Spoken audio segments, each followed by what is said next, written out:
नमस्कार दोस्तों, एक बार फिर स्वागत है आपका स्पिरिचुअल बाइट्स में। आज श्रीमद् भगवद गीता का 13वां अध्याय का पाठ करेंगे। पहले भगवान की प्रार्थना करते हैं और फिर शुरू करते हैं। ओम शांताकारं भुजगशयनं पद्मनाभं सुरेशं विश्वाधारं गगनसदृशं मेघवर्णं शुभांगं लक्ष्मीकान्तं कमलनयनं योगिर्विद्यानगम्यं वंदे विष्णु भवभयहरं सर्वलोकैकनाथम्। ओम अस्त्रियदशो अध्याय। श्री भगवान बोले, हे अर्जुन, यह शरीर क्षेत्र इस नाम से कहा जाता है और इसको जो जानता है उसको क्षेत्रज्ञ इस नाम से उनके तत्व को जानने वाले ज्ञानी जन कहते हैं। हे अर्जुन, तू सब क्षेत्रों में क्षेत्रज्ञ अर्थात जीवात्मा भी मुझे ही जान, और क्षेत्रज्ञ को अर्थात विकास रहित प्रकृति का और पुरुष को जो तत्व से जानता है वह ज्ञान है, ऐसा मेरा मत है। वह क्षेत्र जो और जैसा है तथा जिन विकारों वाला है और जिस कारण से जो हुआ है, तथा वह क्षेत्रज्ञ भी जो जिस प्रभाव वाला है, वह सब संक्षेप में मुझसे सुन। यह क्षेत्र और क्षेत्रज्ञ का तत्व ऋषियों द्वारा बहुत प्रकार से कहा गया है और विविध वेद मंत्रों द्वारा भी विभाग पूर्वक कहा गया है, तथा भली भांति निश्चय किए हुए युक्त ब्रह्म सूत्र के पदों द्वारा भी कहा गया है। 5 महाभूत, अहंकार, बुद्धि और मूल प्रकृति भी, तथा 10 इंद्रियां, एक मन और 5 इंद्रियों के विषय अर्थात शब्द, स्पर्श, रूप, रस और गंध, तथा इच्छा, द्वेष, सुख, दुख, स्थूल देह का पिंड, चेतना और धृति, इस प्रकार विकारों के सहित यह क्षेत्र संक्षेप में कहा गया। श्रेष्ठता के अभिमान का अभाव, दंभाचरण का अभाव, किसी भी प्राणी को किसी प्रकार भी सताना, क्षमा भाव, मन वाणी आदि की सरलता, श्रद्धा, भक्ति सहित गुरु की सेवा, बाहर भीतर की शुद्धि, अंतःकरण की स्थिरता और मन इंद्रियों सहित शरीर का निग्रह, इस लोक और परलोक के संपूर्ण भोगों में आसक्ति का अभाव और अहंकार का भी अभाव, जन्म, मृत्यु, जरा और रोग आदि में दुख और दोषों का बार बार विचार करना, पुत्र, स्त्री, घर और धन आदि में आसक्ति का अभाव, ममता का ना होना, तथा प्रिय और अप्रिय की प्राप्ति में सदा ही चित्त का सम रहना, मुझ परमेश्वर में अनन्य योग के द्वारा अव्यभिचारिणी भक्ति, तथा एकांत और शुद्ध देश में रहने का स्वभाव, और विषयायुक्त मनुष्यों के समुदाय में प्रेम का न होना, अध्यात्म ज्ञान में नित्य स्थिति और तत्व ज्ञान के अर्थ रूप परमात्मा को ही देखना, यह सब ज्ञान है, और जो इससे विपरीत है वह अज्ञान है, ऐसा कहा गया है। जो जानने योग्य है तथा जिसको जानकर मनुष्य परमानंद को प्राप्त होता है, उसको भली भांति कहूँगा। वह अनादि वाला परम ब्रह्मा न सत ही कहा जाता है और न असत ही। वह सब और हाथ पैर वाला, सब और नेत्र, सिर और मुख वाला, तथा सब और कान वाला है, क्योंकि वह संसार में सबको व्याप्त है और स्थित भी है। वह संपूर्ण इंद्रियों के विषयों को जानने वाला है, परंतु वास्तव में सब इंद्रियों से रहित है, तथा आसक्ति रहित होने पर भी सबका धारण पोषण करने वाला और निर्गुण होने पर भी गुणों को भोगने वाला है। वह चराचर सब भूतों के बाहर भीतर परिपूर्ण है और चर अचर भी वही है, और वह सूक्ष्म होने से अविज्ञेय है, तथा अति समीप में और दूर में भी स्थित वही है। वह परमात्मा विभाग रहित एक रूप से आकाश के सदृश परिपूर्ण होने पर भी चराचर संपूर्ण भूतों में विभक्त सा स्थित प्रतीत होता है, तथा वह जानने योग्य परमात्मा विष्णु रूप से भूतों को धारण पोषण करने वाला और रुद्र रूप से संहार करने वाला, तथा ब्रह्मा रूप से सबको उत्पन्न करने वाला है। ज्योतिषामपि तज्ज्योत स्मसः परम मुच्यते, ज्ञानम ज्ञेयम ज्ञानगम्यम हृदि सर्वस्य विशिष्टतम। वह परम ब्रह्मा ज्योतियों का भी ज्योति एवं माया से अत्यंत परे कहा जाता है।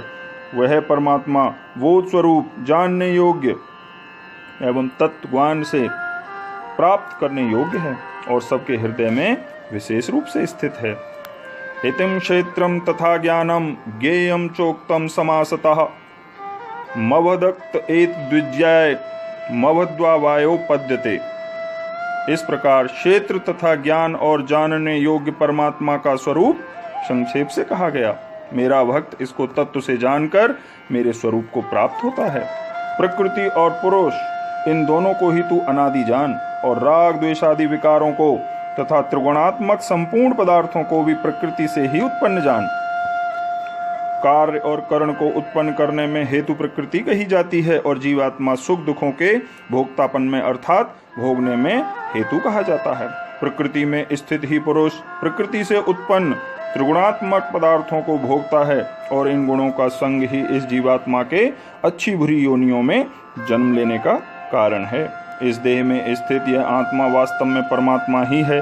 वह साक्षी होने से उपदृष्टा और यथार्थ सम्मति देने वाला होने से अनुमंता, सबका धारण पोषण करने वाला होने से भर्ता, जीव रूप से भोक्ता, ब्रह्मा आदि का भी स्वामी होने से महेश्वर और शुद्ध सच्चिदानंद घन होने से परमात्मा ऐसा कहा गया है। इस प्रकार पुरुष को और गुणों के सहित प्रकृति को जो मनुष्य तत्व से जानता है वह सब प्रकार से कर्तव्य कर्म करता हुआ भी फिर नहीं जन्मता।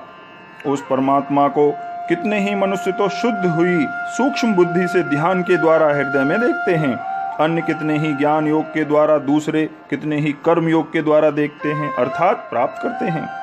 परंतु इनसे दूसरे अर्थात जो मंदबुद्धि वाले पुरुष हैं वे इस प्रकार न जानते हुए दूसरों से अर्थात तत्व के जानने वाले पुरुषों से सुनकर ही तदनानुसार उपासना करते हैं और वे श्रवण परायण पुरुष भी मृत्यु रूप संसार सागर को निस्संदेह तर जाते हैं।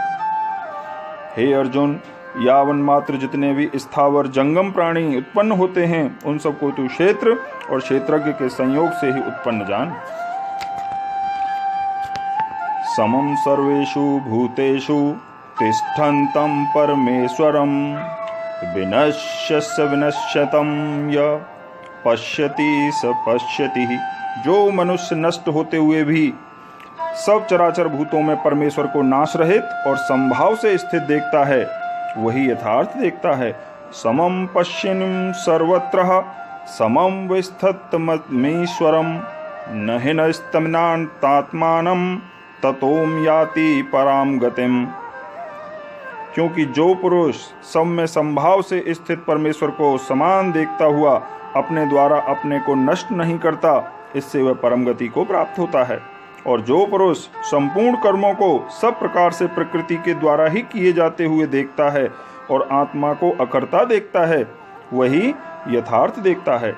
जिस क्षण यह पुरुष भूतों के पृथक पृथक भाव को एक परमात्मा में ही स्थित तथा उस परमात्मा से ही संपूर्ण भूतों का विस्तार देखता है उसी क्षण वह सच्चिदानंद घन ब्रह्मा को प्राप्त हो जाता है। हे अर्जुन, अनादि होने से और निर्गुण होने से यह अविनाशी परमात्मा शरीर में स्थित होने पर भी वास्तव में न तो कुछ करता है और न लिप्त ही होता है। जिस प्रकार सर्वत्र व्याप्त आकाश सूक्ष्म होने के कारण लिप्त नहीं होता, वैसे ही देह में सर्वत्र स्थित आत्मा निर्गुण होने के कारण देह के गुणों से लिप्त नहीं होता। हे अर्जुन, जिस प्रकार एक ही सूर्य इस संपूर्ण ब्रह्मांड को प्रकाशित करता है उसी प्रकार एक ही आत्मा संपूर्ण क्षेत्र को प्रकाशित करता है। इस प्रकार क्षेत्र और क्षेत्रज्ञ के भेद को तथा कार्य सहित प्रकृति से मुक्त होने को जो पुरुष ज्ञान नेत्रों द्वारा तत्व से जानते हैं वे महात्मजन परम ब्रह्म परमात्मा को प्राप्त होते हैं। ओम तत्सदिति श्रीमद्भगवद गीता सूपनिषत्सु ब्रह्म विद्यायाम योग शास्त्रे श्री कृष्ण अर्जुन संवादे क्षेत्र क्षेत्रज्ञ विभाग योगो नाम 13 अध्याय। ओम जय श्री कृष्ण। इस प्रकार श्रीमद् भगवद गीता का 13वां अध्याय समाप्त हुआ। आप लोगों को प्रयास पसंद आया हो तो लाइक करें, कमेंट करें, शेयर करें, चैनल को सब्सक्राइब करें। फिर मिलेंगे